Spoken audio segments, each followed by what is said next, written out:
Hello, hello. Salud. I am the Rasta Witch. Here's where we learn the way of the Yan Sui Rasta, which is to say, my kind of Ital. Please subscribe and begin your own kind of Yan Sui witchcraft. All roads lead to Rome. Home. Hi, how you doing? Okay, so on the previous video was the introduction to the Kabbalah. Of course, you can go to the Kabbalah playlist, the second one down on the front page, and preferably listen to the whole thing in order so you get all the bonuses and all the stuff. But or you can just scroll down and find the one called Introduction to the Kabbalah. You would want to watch that one first before you watch this one. This one is going to be about correspondences. So I showed you in the previous one the numbers. The Kabbalah is about the tree of life, or also called the Sephirot, the numbers 1 through 10. And then each one has a corresponding thing, a bunch of things to it, So the thing is with the Kabbalah is that you can be an atheist, I mean, an atheist believes in the number 1, 2, 3. They believe in the planets. They believe in feelings versus thoughts. And they believe in, things like that. It's the Kabbalah can be applied to any religion, any philosophy, any spirituality, anything.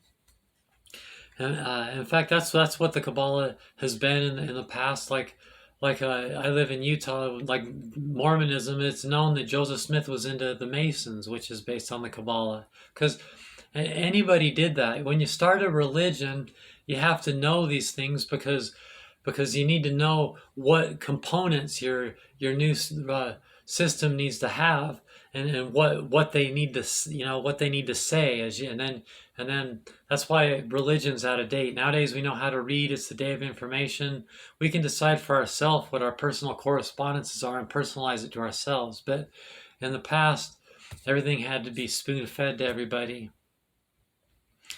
Of course, another word for the Kabbalah is the occult. Like Gardner, that founded modern witchcraft, it all started out with Wicca and based on things of the past. But nowadays, a lot of people don't even like Wicca and that. But it's all founded on the Kabbalah.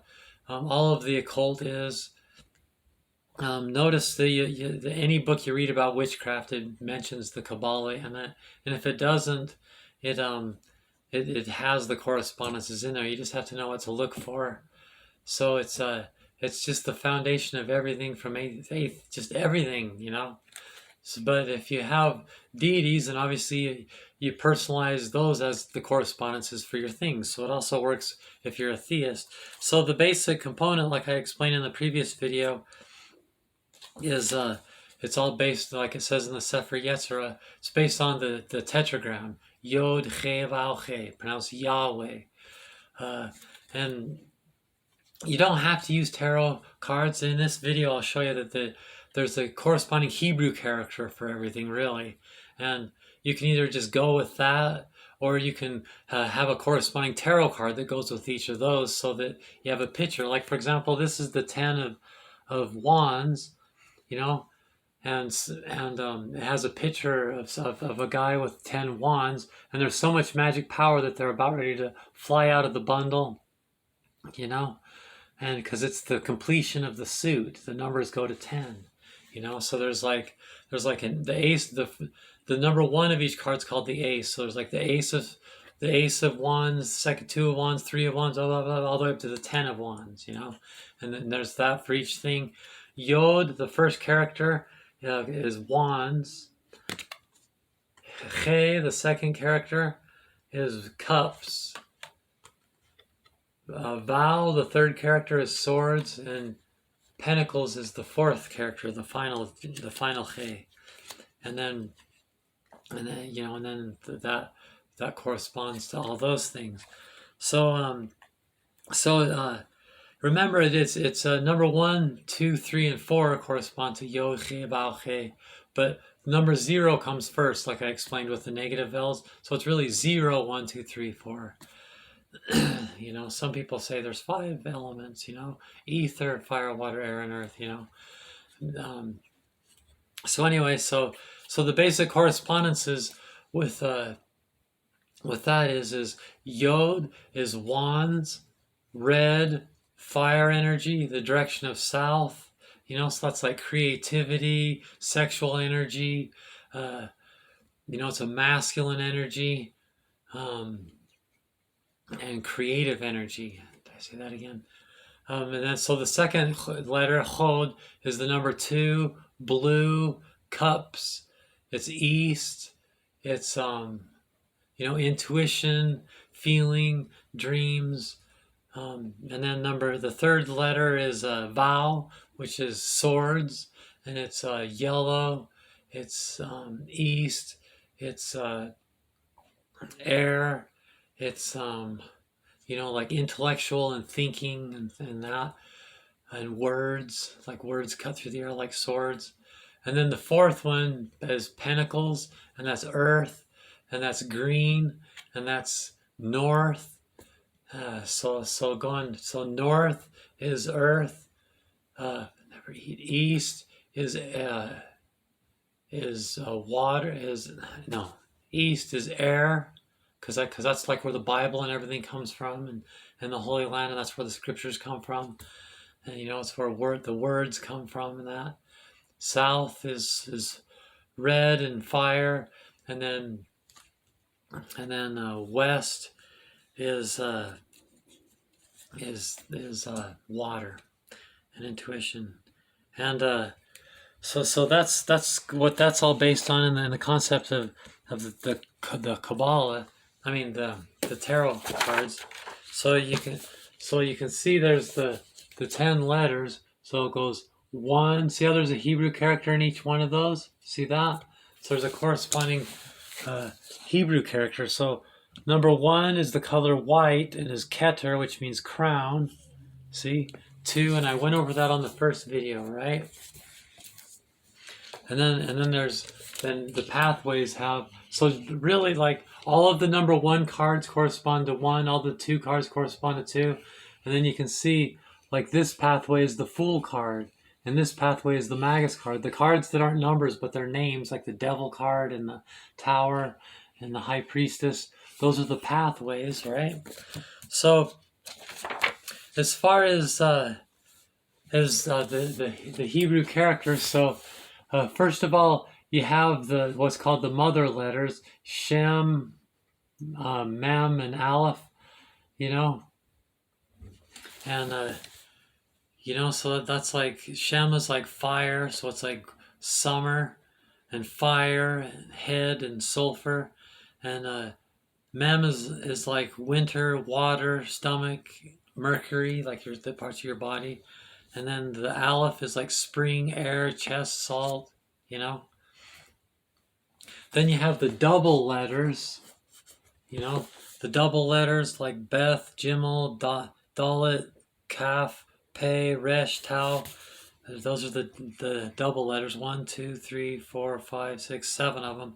And then the other ones are the single letters, Che, Vav, Zain, Chet, Tet, Yod, Lamet, Nun, Sameka, Ayin, Sadi, and Kof. And each one is a picture of something. So I'm not going to go in that much detail, but you can see that. So basically, like Aleph, the first letter corresponds to the Fool card. Bet, the second letter, corresponds to the Magus card. Gimel corresponds to the High Priestess card. Dalet corresponds to the Empress card. Che corresponds to the Star card. Vow corresponds to the High Priest card. Zain corresponds to the Lover's card. Chet corresponds to Chariot. Tet to Strength. Yod to the Hermit. Kaf to the Medicine Wheel. Lamet to Justice. Mem to the Suspended Person. Nun to the Death card. Samek, I'm not sure how to pronounce it. Temperance card. Ayin, the Devil card. Pei, the Tower card. Sadi, the Emperor. Kof, the Moon card. Resh, the Sun card. Shin, the Judgment card. And Tau, the World card. So each one has a picture of that. Like, for example, see right there, the Tet corresponds to the Strength card, and it's a serpent. See, each one has a picture, like Gimel is a camel, Dalet is a door. Che is a window. Zain is a sword. Vow is actually a knell. I said it was a sword on the last one. Huh, interesting. Vow is actually a knell. I was wrong on the previous video. So you'll want to get this book, The Complete Guide to the Qabalah by Will Parfit. And it has all the correspondences on there. And, don't let me lead you astray. But really, they're just guides. Those are the traditional correspondences, and you can personalize anything. If something already means something, then you can personalize those things to mean that. So there's the Qabalah makes you aware of what each one is a picture of, and then what card it corresponds to, and each card has a corresponding astrological sign too. Like vow is for Taurus, and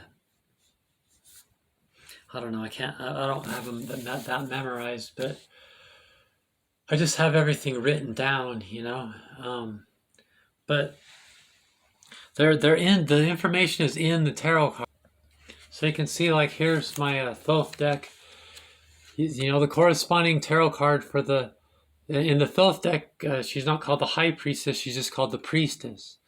But the corresponding Hebrew character, see it is Gimel, and Gimel means camel. See how there's a camel right there, because the High Priestess is the pathway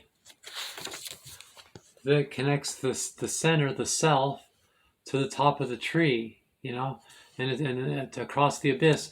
Notice it's the only direct route that takes you across the abyss, So you cross the abyss in a camel, In other words, the High Priestess is that pathway to connect those two things. And it's, basically it's like meditation. So meditation, in other words, is the most direct way to transcend ego and connect to the higher, more pure concepts. Let's see. What's another one? Here's the Strength card. In this deck, the Strength card is called Lust. And see, it has Tet right there. See how it's a snake? See how it's a snake, and it's the snake eating its tail, and then notice on the other side, that's the sign for Leo. The corresponding astrological sign is Leo. It's extra, that's why I got this deck. It's extra easy to remember that information, because Aleister Crowley was so into the Qabalah. See, the Devil card is what one is Kof. No, what one is that? I really gotta not mislead you guys. So it's Ayin, the Hebrew character Ayin. Those are eyes. See how they're like eyeballs with like the nerve endings or something? Ayin. And then see right over there is Capricorn. So Capricorn is the corresponding. That's why the devil is Pan. The devil is a goat. If you ever wondered why is the devil a goat? Because the devil card corresponds to Capricorn, who is a goat. See? So that's why it's called the Qabalah and the cult's the same thing. It's the hidden side of things, Listen to the Christian preachers that don't know about the Qabalah, and they're like, all the goat head because it symbolizes the devil card. The devil, they won't say the devil card. They're not that educated, and that's why the goat's the symbol of the devil now. But they don't know why. That's why, is the goat. But let's find another one. Here we go. The Temperance card in this deck is called Art. See, the corresponding sign is Sagittarius. Of course, my tattoo of the Rider-Waite cover. This is my ascendant. But what was I saying? But yeah, so Sagittarius is a fire sign, see? So that's why there's fire under here. It's the healing power of fire. The angel that's on my forearm, it has the elemental sign of fire on it, you know? Once you realize these things, it all really starts coming together. See the Lover's card, which is one of the pathways that you cross the abyss, has Adam and Eve naked, because it's like that part of the story, the pure part of the story. The corresponding astrological sign is Gemini, which means twins. Get it? Adam and Eve, the twins, the lovers, and you know, it's all connected. It's all very much connected. These things are certainly not. Gosh, I love Reese's Pieces.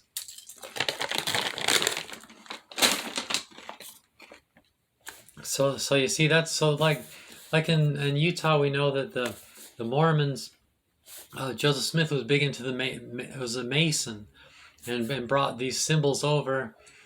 And everybody saw the Masons and the Mormons, therefore it's satanic. You know, the ignorant of evangelical and Baptist preachers and them, they don't know the occult. They spent their whole life saying these things are satanic, so therefore they don't know it. They've been avoiding it because they think tarot cards and the occult is satanic. But the occult just means the hidden side. So therefore, if you don't know it, you know, in a sense, I'm initiated by making you aware of these things. If you weren't already, you're becoming initiated into these concepts. You know, they lack that information, so they don't really, therefore, know what these things mean. Therefore, they don't know the deeper meaning of how to put it all together. If you're going to found a religion, you know, then you have to, like I did the Yan Sui, you have to know all the different components, so that you can do that. But with modernity, it's become out of date. You know, it's a day of information, and you know, we no longer need to be spoon-fed everything. We can be taught things. You know, so there's extra emphasis nowadays with the Kabbalah to not have to feel so connected to the traditional means. You know, go ahead and personalize it. Bring your own, you know, bring your own meanings, your own colors, your own incenses, your own animals, whatever it is you need to do. You know, understand what that sphere means, or that pathway means, or that card means, or that Hebrew character means. Grasp the concept and then break it down into your own language. And when you can do that for all the pathways and all the Sephiroth, then you have a working Kabbalah, you know. And all the different subjects are covered, you know, all aspects of spirituality and magic and mysticism, and there's every part of the entire subject corresponds somewhere, you know. You just have to kind of put it all together in a personal way. But in the past, so that's why organized religion is so stupid. It's just people knowing how something, and then telling you, asserting that you have to believe that the same things mean the same things, but really all roads lead to Rome. You know, your home is your home. It's an inward journey. You know, it's a self-discovery and of learning to love yourself in the microcosm, so you can love yourself in the macrocosm, and it's a personal thing. You know. So the organized religion is just out of date. We don't need to be spoon-fed things and believe that all these things mean exactly what I say or I'll kill you type way. No, go ahead and personalize it. And like with the Jewish men in the past, the rabbis that would have done this information with the order of Melchizedek, you know, they would have, like, personalizing it it's, you know, nothing about this is new.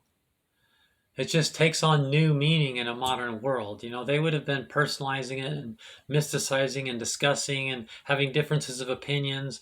But the beautiful thing in the Kabbalah is differences of opinion aren't so horrible when you realize that they're just correspondences, and you can correspond things how you want, you know?